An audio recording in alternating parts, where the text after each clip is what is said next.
Bonjour, ici Lucille, ta créatrice de site web et experte en stratégie marketing.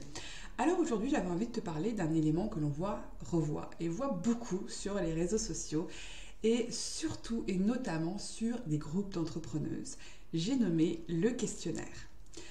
Alors attention, parce que il y a plusieurs éléments à prendre en compte si tu veux que ton questionnaire puisse être un vrai outil marketing. Alors, je vais mettre plusieurs interrogations aujourd'hui en place par rapport à ce questionnaire. Pourquoi? Eh bien, parce que c'est quelque chose que l'on voit et qu'on voit beaucoup sur les groupes Facebook. Et d'ailleurs, j'ai un groupe Facebook d'entrepreneuses que je te mets le lien en description si ça t'intéresse de venir nous rejoindre. Et en fait, j'aimerais t'expliquer certaines règles très importantes à mettre en place si tu veux que ce questionnaire fonctionne correctement.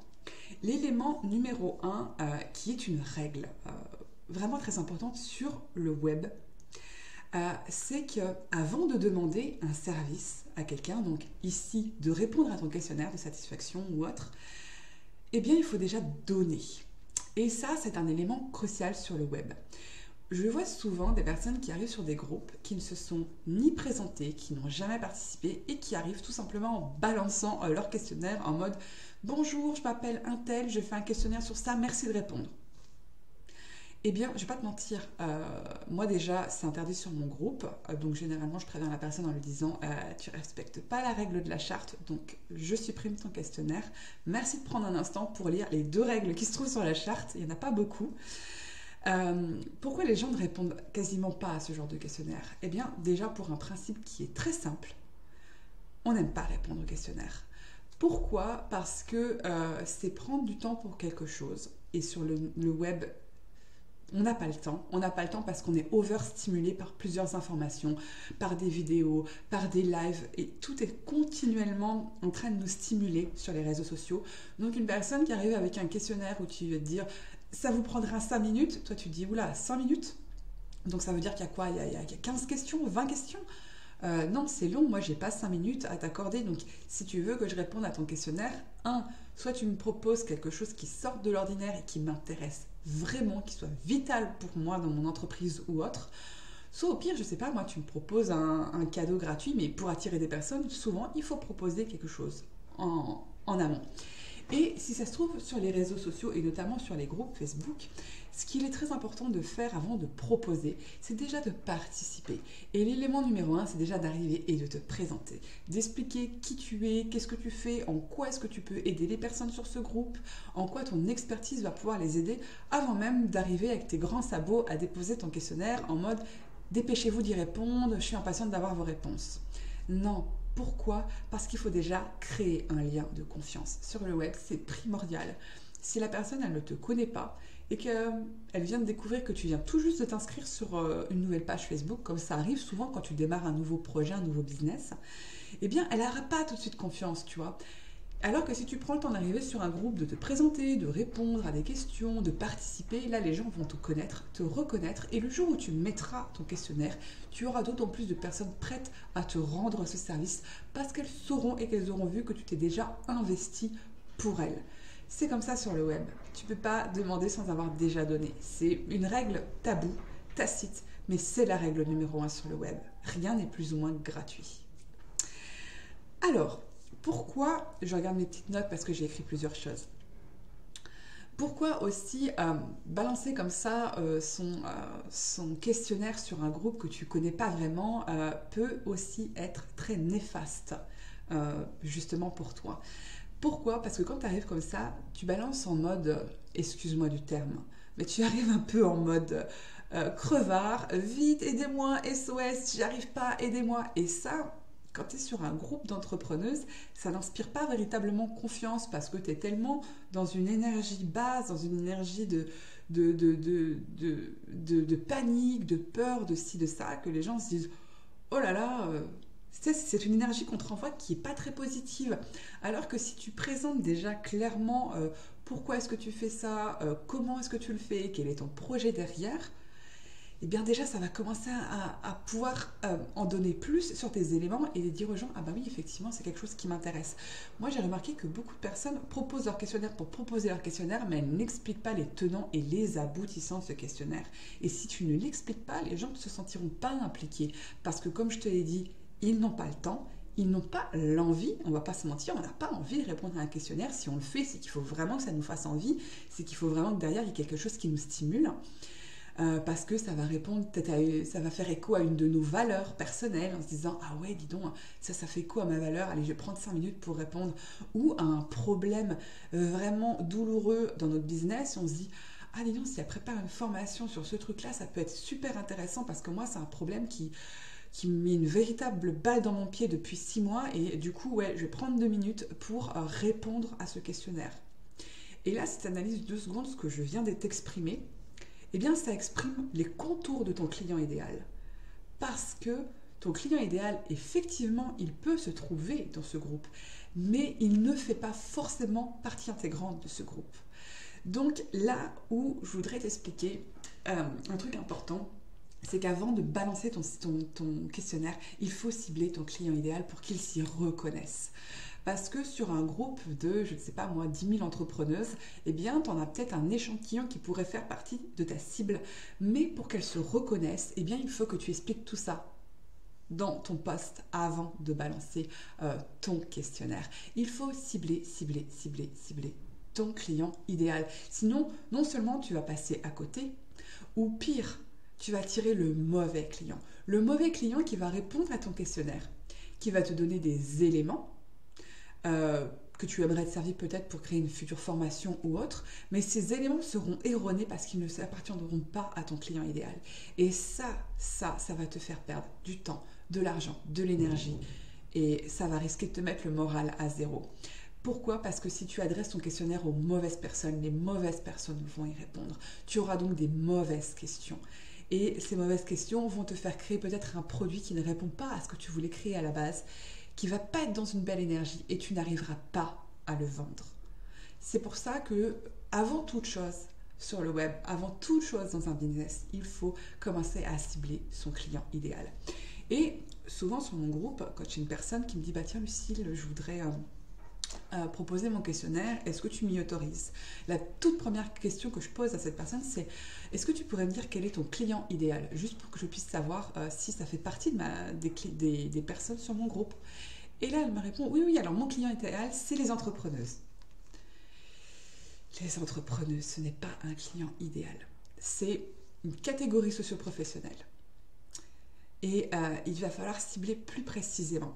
Et j'ai d'ailleurs une vidéo qui te propose 12 questions à te poser pour cibler ton client idéal.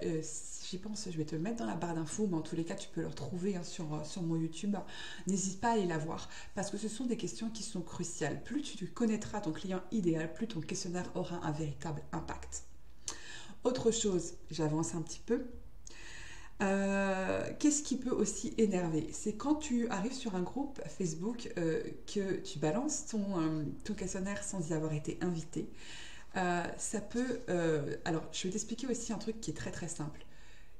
Si tu balances ce questionnaire sur 5 ou 6 groupes d'entrepreneuses, sache que tu n'es pas la seule à être inscrite à ces 5 et 6 groupes d'entrepreneuses. La majorité est inscrite à 5 ou 6 groupes d'entrepreneuses. Donc si on voit ton questionnaire 5 ou 6 fois en moins d'une semaine, on va se dire « Waouh, dis donc, c'est quoi cette agression quoi ?» Ça fait au moins 5 fois que j'avais partagé son questionnaire.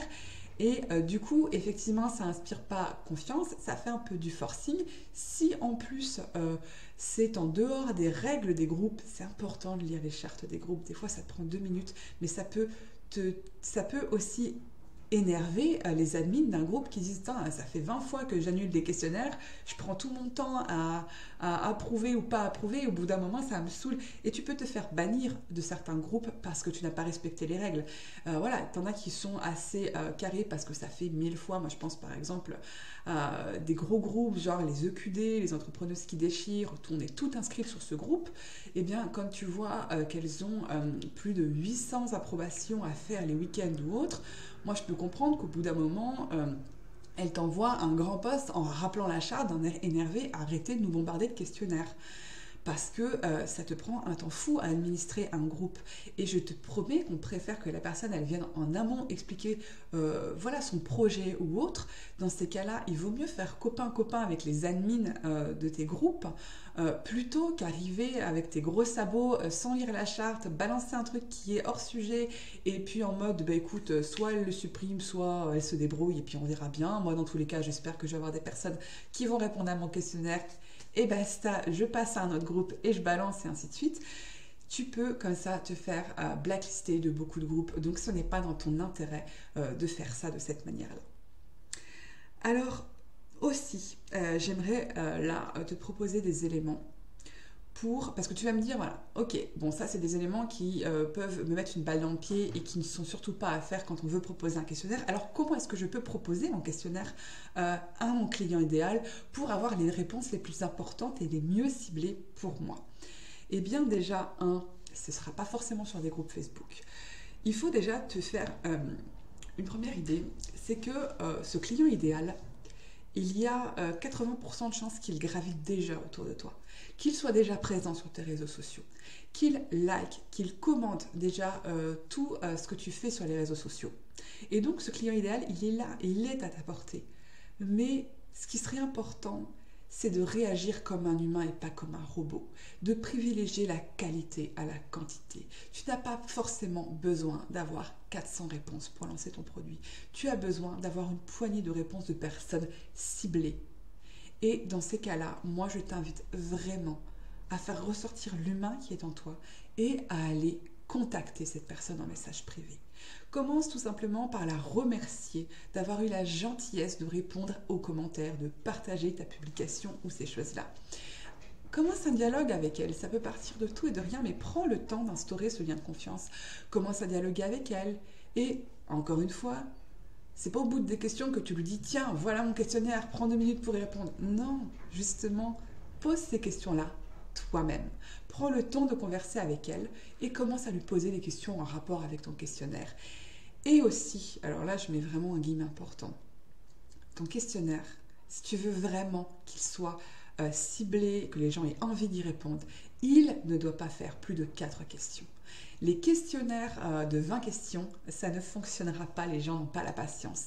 Et déjà, toutes les questions qui commencent par âge, sexe, réponse, catégorie socio-professionnelle, déjà, si tu as besoin de poser ces questions-là, c'est que tu ne connais absolument pas ton client idéal. Donc déjà, pose-toi ces questions-là avant pour cibler ton client idéal. Parce que là, c'est déjà juste la base. Et si tu les poses sur ton questionnaire, ça veut dire que instinctivement, tu sais que tu vas le balancer à des personnes qui sont susceptibles de ne pas être ton client idéal. Donc, pas aux bonnes personnes. Alors que si tu les poses aux personnes dont tu es sûr qu'elles peuvent être ton client idéal, toutes ces questions-là, tu les as déjà en tête, tu as déjà toutes les réponses. Donc concentre-toi sur des questions qui sont beaucoup plus importantes pour aller chercher la véritable problématique douloureuse de ton client et sur lesquelles tu pourrais plus ou moins baser une prochaine formation ou autre.